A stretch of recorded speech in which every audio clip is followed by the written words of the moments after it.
to share a story sa John chapter 6. Ayan. I don't know if you know this story, pero pinamagatan ko siyang, kasi giving ngayon, di ba? Giving.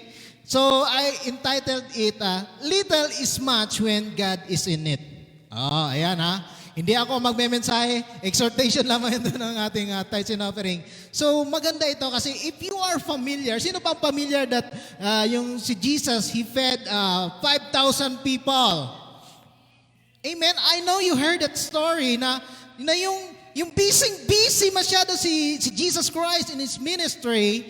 Tapos ang nangyari doon, nandun sila sa bundok sa may Galilee. Amen? And when that happens, kung hindi nyo yun narinig doon sa, The Chosen, di ba? Maganda yung sa The Chosen kasi ilang araw na sila doon, the people keep on building up, dumadami yung mga tao. Then after how many days, siguro, ipalagay na lang natin, 2 araw na sila doon, eto na, dumating na ang pinakamasayang bahagi ng kwento kasi sa dami-dami ng tao, nagugutom na sila. Amen? So, nung inassess, sabi na, tinawag ni Jesus ang kanyang mga disipulo. Kwento lang to kasi mukhang nababagabag na sila kasi dumarami na ang tao, nagugutom na, wala silang baon. Amen? Hindi kagaya dito, may paluto si coach dyan. May paulam si coach. Pero doon, nung nag-ministry si Jesus, wala.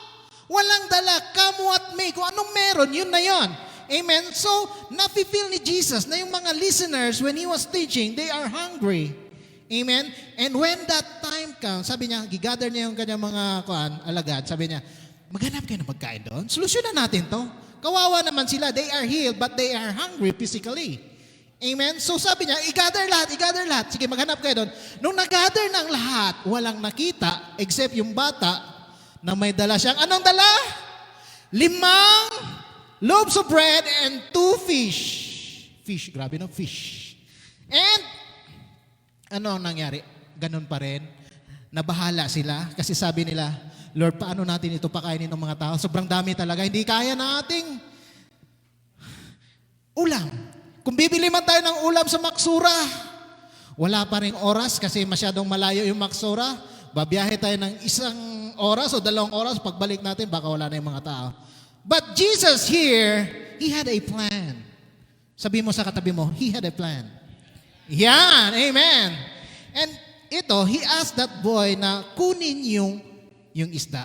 Buti naman ito si boy, hindi rin siya maramot sa kanyang ulam. Sabi niya, gutom pa nga ako, 5 lang to. Alam mo naman, bata ako, madali akong gugutumin sa daan. Amen? So eto ang nangyari mga kapatid. He took the bread and the fish and He blessed it and He broke it into pieces. Nilagay doon sa mga lagayan ng mga basket. Anong nangyari? And the rest was history. Anong nangyari? It produced more food that they could imagine. Amen? Hallelujah. So kung babasahin natin sa John chapter 6 verse 12, ito, summary na lang kung anong nangyari doon. At verse 13, when they had all had enough to eat, He said to His disciples, gather the pieces that are left over, let nothing be wasted. So they gathered them and filled 12 baskets with the pieces of 5 barley loaves left over by those who had eaten. Wow, grabe no? Ano ang nangyari? Sabi ni Lord, dahil nakakain ng lahat, i-gather ulit. Dapat walang masayang. Amen. Ganon din sa ating giving. Ayan na, papasok na ang giving nito. Now today, as we give, amen, you might be thinking that the gift that I may be giving may be insignificant. Sabi mo, pagdukot mo sa bulso, mukhang wala talagang laman pala. Wala pa, akala ko may nakabalot dito, may nakaibig. Wala pala talaga. Sabi mo, mukhang 5 reals lang to, Dok. Sapat na ba to? Malay natin, the Lord will multiply that. Amen? Malay natin, i-multiply niya into 100 folds. Kagaya kanina, 5,000. Grabe, pag pinakain mo ang 5,000, imagine mo how much yung pinambayad siguro kung bibili tayo sa Maksura, no? How much? Pero ito ang sinasabi ni Lord, so small, but it can make an impact. Amen? It can make an impact. Kaya gaya ng title ko kanina, di ba? Little is much when God is in it. Kahit nasabihin natin 5 reals yan, but if God is in it, anong mangyayari? Amen!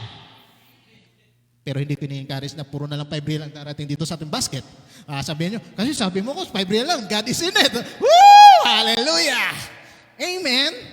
But see here, ang pinaparating lang sa atin ni Lord dito, the Lord don't care if you have a lot or little.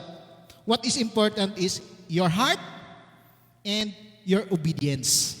Yun naman palagi. Kasi alam naman natin, di ba? Sa Malakay 3:10, give the tenth of what you have. So, i-obey natin yun. Obedience yun eh. Amen. Pag may extra pa, that's from the heart na. Amen. So, gayahin natin yung bata. Amen. Kung anong para kay Lord, huwag natin kunin. Amen. Gaya nga na sinabi doon sa isang verse din, pero ibang kwento na yan. What is Caesar's? It's for Caesar's. What is God's? Is for God.